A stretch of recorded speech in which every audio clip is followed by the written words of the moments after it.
automatic registration will not diversify jury pools. People that have to work still have to work.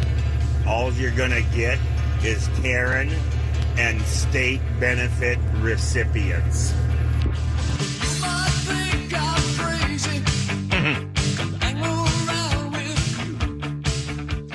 Twin Cities News Talk, AM 1130 and 103.5 FM. Jon Justice, producer Robbie.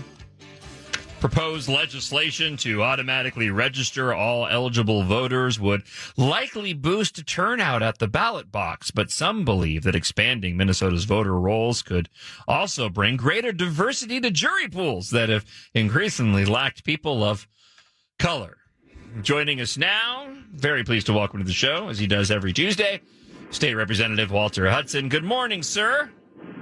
Good morning. How are you? I'm hanging in there, buddy. Waiting for Snowmageddon to strike. Yeah, gotta love it. I got myself a brand new man-sized snowblower that I'm eager to try out. Nice. So I'm probably the one person who's welcoming it. Yeah.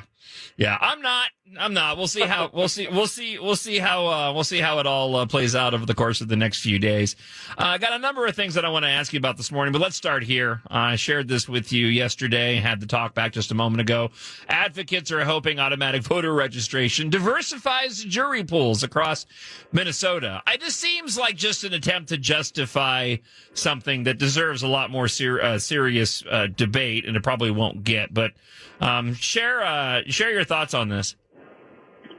Well, I mean, look, that's what their go-to for everything, right? Like, that's the litmus test for whether or not it's a good idea or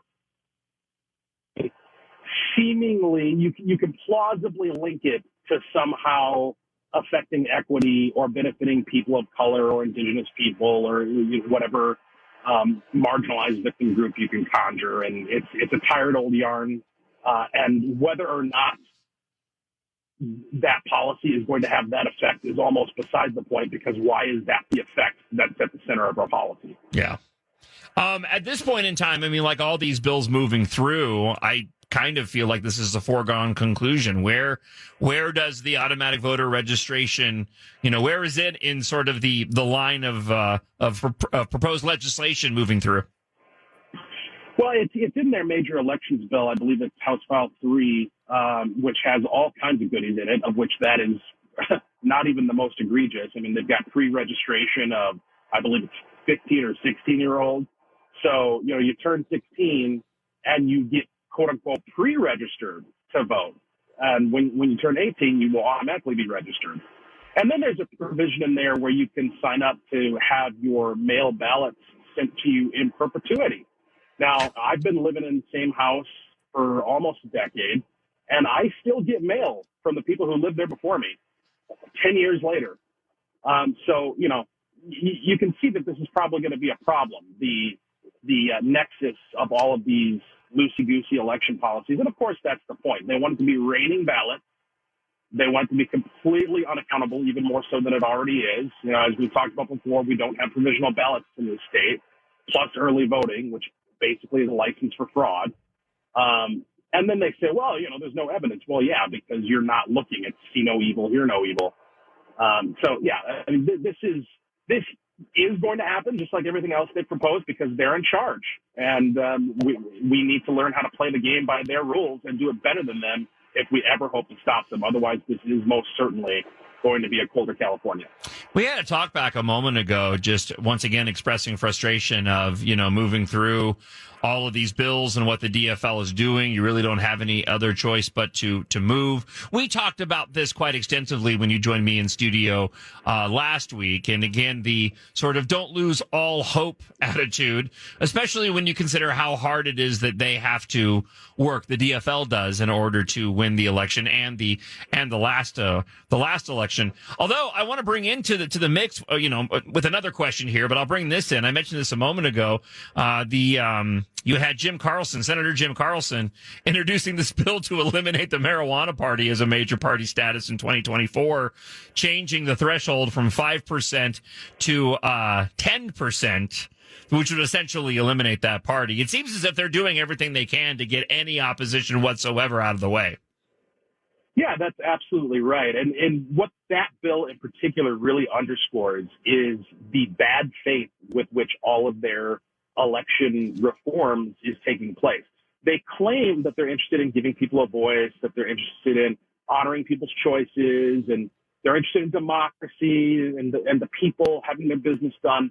But very clearly, the goal of all of their policies is to keep them in power and to eliminate the capacity for any opposition to rise up against them. It's a very fundamentally anti-democratic process and anti-democratic motive.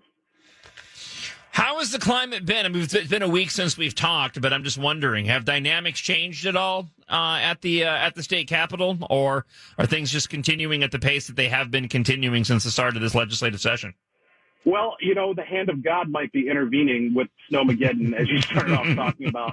That might be the one thing that can slow things down. We're anticipating that there may, in fact, be an announcement today that people are going to be going home early and that the House is going to be closed for a large chunk of the remainder of the week as a result of the weather. And really, that's the only thing slowing them down. And if that does happen, you can bet they'll be doubling their efforts next week to try to, quote unquote, catch up on the time lost, because, going at 3 times the pace of the previous legislative record just isn't fast enough for the DFL.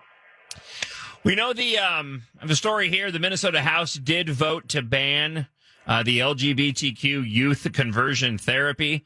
Passed this bill yesterday. Bipartisan support that bans the so-called conversion therapy for LGBTQ youth, vulnerable adults. The DFL-led chamber voted 81-47 to prohibit mental health professionals from providing therapy aimed at changing a person's sexual orientation and gender identity. I know that there was concern and a little bit of talk of the potential that this could stifle free speech and conversations between young people and their faith leaders. I was curious to get your thoughts on this bill that passed the House.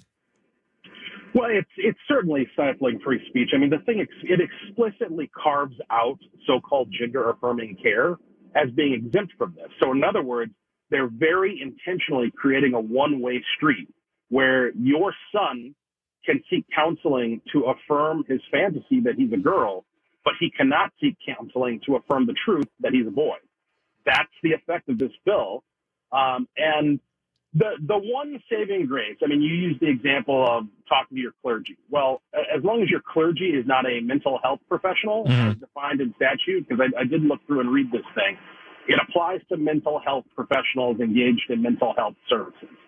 So as it's written, it shouldn't be interpreted. I mean, who knows? They can do whatever they want, I guess. They're in total power, and the judges are all lefties, so I guess they can interpret it however they want. But the way it's written, it should only apply to mental health professionals. It shouldn't apply to you as a parent. It shouldn't apply to a clergy member or some guy on the street. It's narrowly tailored towards the mental health profession. Yeah, it'll be interesting to see if this kicks open the door beyond that. I have a piece here that I'm going to share some points from the Federalist. Chad Felix Green is the author of Surviving Gender: My Journey Through Gender Dysphoria, and wrote about the banning of conversion therapy and what it could, the concerns of free speech and what it could potentially lead to down the road as it relates to just simple conversations. If a child goes and speaks with an individual, say inside of a school or a counselor, and I know this bill doesn't specifically say that, it's more tailored towards professionals, but if there has to be an automatic sort of no answer of addressing that child or pointing them in a certain way. And that's where my concern comes in. I know the specificity of it, but I'm worried about the precedent being set and if that can be expanded on down the line. Oh, it absolutely can be. And you better believe this is step one on a multi-step agenda to basically make it illegal across the board to say the truth, to say what is real, to affirm reality. Yeah. That is what they are at war with. There's no doubt about it. And that's why, in my view, you don't give them this inch, because they will take that mile. Hey, is the natural gas ban bill getting a hearing this week? Do you know? That I have not heard, but good Lord. Golly, Miss Molly. Didn't we already pass that? Wasn't that part of the blackout bill? This is what they're doing. It's crazy to me. It's like they enjoy it so much that they got to pass the same bills twice. Yeah, no, That really does seem like that's what they're doing. Now, the one that I have here, this came from last week. Apparently, it's supposed to begin. This is House File 772. It would allow the Department of Labor and Industry to change the state building codes in a way that allows them to reduce greenhouse gas emissions of new buildings and of existing buildings undergoing additions, alterations, and changes of use. And so, again, this would give them the ability to get rid of the natural gas in what is laid out in this particular House file. Yeah, you would think that, carbon-free by 2040, not to include natural gas, not to include nuclear, not to include hydro. You'd think that would be enough, and they would just allow that to take its course. But no, they got to keep hammering because that nail isn't all the way through the plank yet. Well, Walter Hudson, thank you for the time this morning. Have fun navigating Snowmageddon, and hopefully we'll talk to you again next week, my friend. All right, sounds good. Thanks.